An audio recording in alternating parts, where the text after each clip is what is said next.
प्रश्न है आपका कि इंडिया में रहने वाले लोग बहुत हार्ड वर्किंग करते हैं, उसके बावजूद सफ़र बहुत करते हैं, पूजा पाठ भी बहुत करते हैं, धर्म ध्यान जब तब भी बहुत करते हैं, फिर भी इतना कष्ट उठाते हैं। और फॉरेन में रहने वाले लोग इतना कोई पूजा पाठ जब तब करते ही नहीं है और उनकी लाइफ कुछ इस टाइप की है कि वो बहुत कम कष्ट उठाते हैं और बहुत जल्दी सफलता पा लेते हैं। उसका क्या कारण है? यही आपका प्रश्न है ना। उसका क्या कारण है? तो यहाँ there are so many reasons, बहुत सारे कारण हैं।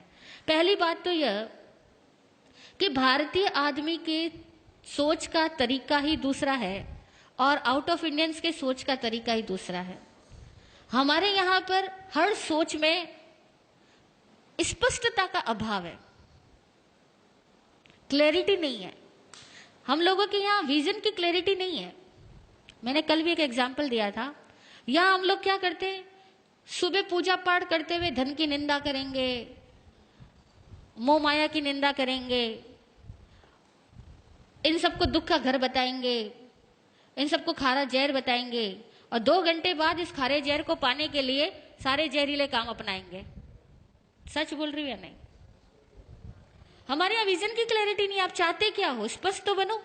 फॉरेन के आदमी के पास में ये फॉर्मेलिटीज नहीं है, वो उसका विजन क्लियर है। पैसा चाहिए तो पैसा चाहिए। हमारे यहाँ पैसा भी चाहिए और पैसे को वो क्या, हाथ का मैल, पैसा तो हाथ का मैल है, ऐसा भी कहेंगे। यार लक्ष्मी का अपमान भी करेंगे, लक्ष्मी भी चाहिए। कैसे चाहिए, कैसे मिलेगी? इसी तरह से घर वालों का प्यार भी चाहिए और बात बात में घर वालों को डांटेंगे, उनकी इज्जत खत्म करेंगे और उनको ये फील करवाएंगे कि तुम तो कुछ समझदार ही नहीं हो, जो समझदार हो वो तो मैं ही आदमी हूं बस। अब बता घर में कैसे प्रेम रहेगा? हमारे यहाँ बड़ी औपचारिकताएं हैं, बिना रिस्पेक्ट दिए हम कुछ पाना चाहते हैं। और दूसरी बात, हमारे यहाँ बेईमानियां बहुत है। फॉरेन के आदमी में स्पष्टता तो है ही, ईमानदारी भी बहुत है। हमारे यहाँ तो विश्वास ही गलत है। हर आदमी सोचता है झूठ बोले बिना पैसा हो नहीं सकता, टैक्स तो चुराना ही पड़ेगा, भाई भाई में झगड़े तो होंगे, मतलब हम लोग मान के चलते और अपने गलत विश्वासों के तहत जिंदगी जीते हैं। हमें एक्चुअल में कहे ना तो धार्मिक लोगों को भी जीने का सही सलीका नहीं आता। और दूसरी बात, ये धर्म करते किस लिए हैं? ईमानदारी से पूछना, धर्म किस लिए करते हैं? मोक्ष वोक्ष की तो सारी बातें हैं। हर आदमी, कोई किसी को मोक्ष नहीं चाहिए। और वो धर्म भी किस लिए करता है? धर्म भीरू होने की वजह से धर्म करता है। हम लोग धर्म क्यों करते हैं पता? धर्म भीरू है, धर्म से डरते हैं, पाप बनने से डरते हैं, नरक से डरते हैं, भगवान से डरते हैं, इसलिए तो धर्म करते हैं। हम कौन सा धर्म समझ के करते हैं?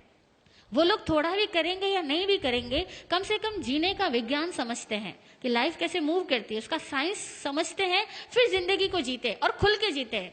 हमारे यहाँ तो हर चीज औपचारिक है। भूख लगी होगी ना, तब भी कोई कह भी देना कि खाना खा लो तो कहेंगे नहीं नहीं पेट भरा हुआ है, अभी घर से खा के आया। हाँ, नहीं बोलते?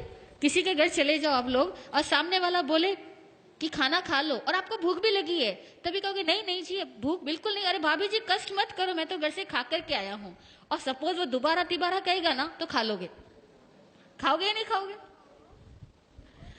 कहने का मतलब यह हुआ कि हमारे यहाँ पर धर्म के नाम पर भी डर चलता है, रिश्वतखोरी चलती है, क्योंकि हम तो भगवान को साफ साफ रिश्वत देके आते हैं। देते या नहीं देते? मंदिरों में जाते हैं, साफ रिश्वत देते हैं, भगवान मेरा ये काम कर देना, मैं ये चढ़ा दूंगा। और पहले चढ़ा करके बाद में चढ़ाने का वायदा करके भगवान से अपने इच्छाओं की पूर्ति चाहते हैं। बड़ी अवैज्ञानिक तरीके से हम लोग भक्ति करते हैं, अवैज्ञानिक तरीकों से धार्मिक क्रियाएं करते हैं, क्योंकि धर्म को हम समझने की कोशिश भी तो नहीं करते, खाली हम रिवाजों को फॉलो करते हैं, लकीर के फकीर बने हुए हैं। तो धार्मिक होने से, पूजा पाठ जब तब कर देने से कुछ नहीं होता।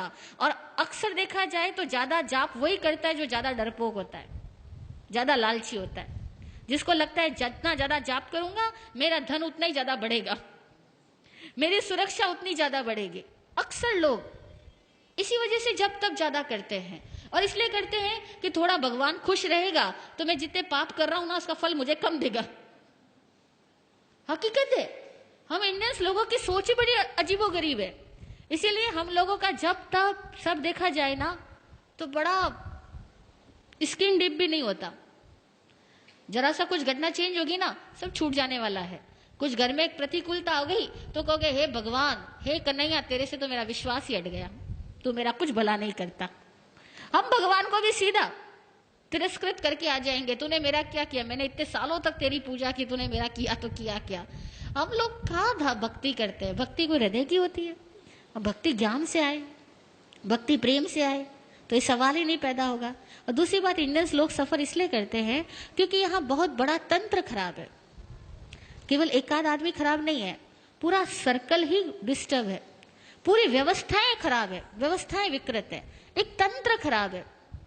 जब पूरा तंत्र खराब होता है ना, तो एक सही, जैसे समझो एक बगीचे के अंदर बहुत ज्यादा प्रदूषण हो, गंदगी इकट्ठी हो, और वहां पे आप गुलाब के पौधे लगाओ, तो बेचारे गुलाब के पौधे अगर 100 लगाए हो तो 90 तो वैसे ही सूख जाने, वो गंदगी उनको पनपने नहीं देगी, खिलने ही नहीं देगी। और 10 लग भी गए तो उनकी खुशबू नहीं फैलने देगी, क्योंकि 100 गंदगी के ढेर और 10 गुलाब के फूल रख दो तो खुशबू आएगी या बदबू आएगी। तो हमारी इंडिया में तो प्रॉब्लम यह है कि 100 तो गंदगी के ढेर लगे हैं और 10 गुलाब के फूल हैं। वो सच्चे धार्मिक कह दो या सही समझदार लोग कह दो, वो 100 में से 10 लोग मिल जाए तो बड़ी बात है, बाकी के सारे लोग केवल एक भेड़ चाल में अपनी जिंदगी पूरी करते हैं। इसीलिए इस इंडिया में तंत्र बिगड़ा हुआ होने की वजह से बहुत चीजें बिगड़ी हुई है। दूसरी बात, इंडिया के लोग ऑनेस्ट नहीं है, जितनी समझदारी की बातें हम जानते हैं ना, उसको फॉलो नहीं करते। आपने कितनी बार सुना सफाई रखनी, यत्न से काम करना, लेकिन अभी यहां भी खाना होगा ना तो भी लोग सफाई नहीं रखेंगे, यत्न से काम नहीं करेंगे। कितनी बार सुना होगा अपना काम खुद करना, बच्चों को हम कहते हैं अपना काम खुद करना, लेकिन आप इतने बड़े हो गए, आप भी यहां से जाओगे ना, कोई लोग ये नहीं सोचेगा कि कुर्सी का ढेर पड़ा है, अपनी कुर्सी उठा के उसी पे रखूं। हर आदमी कुर्सी छोड़ के ही जाएगा। और मैं इतनी बार यहाँ कह चुकी हूं, लेकिन मैं रोज देख रही हूं कि यहाँ कोई 1 या 2 आदमी मुश्किल से होता है जो अपनी कुर्सी व्यवस्थित रख के जाता है, बाकी सब ऐसे ही छोड़ के जाते हैं। We are not honest. यहाँ लिखा हुआ जूते वहां खोलना, लेकिन हर बार बाहर बैठे हुए आदमी को कहना पड़ता है कि जूते वहां खोलो, आंटी जी यहाँ मत खोलो। क्यों? मतलब छोटी मोटी बातें भी, मैनर्स की बातें भी हमारे पास में नहीं है, क्योंकि हम सारे लोग स्वच्छंदी है। शास्त्र में एक वर्ड आता है स्वच्छंदी, मनमानी करने वाला। हम सारे लोग इस तरह के हैं, हम सब अपनी मनमानी से जीना चाहते हैं, हमें डिसिप्लिन पसंद नहीं है। और कोई दूसरा हमें डिसिप्लिन में रहने को कह दे, उस आदमी से तो मुंह चिढ़ा लेते हैं, उस आदमी से तो अपनी दूरियां बनाना शुरू कर देते हैं, क्योंकि इसने मुझे कैसे कह दिया। हम वहां जाना ही बंद कर देंगे। ईमानदारी की बात है, ये हम साधु इसलिए आप हमें माफ कर रहे हो, बाकी कोई और आदमी आकर के आपको कुछ कह देना, अनुशासन के नियम यहाँ पर, आप कहोगे इस जगह जाना ही नहीं दोबारा। सच है। इसीलिए आसान नहीं है। इंडियंस लोगों को अपने आप को पहले ईमानदार बनाना होगा, अपनी सोच को वैज्ञानिक बनाना होगा, और अपने हर कार्य को सही तरीके से करने की कला सीखनी होगी।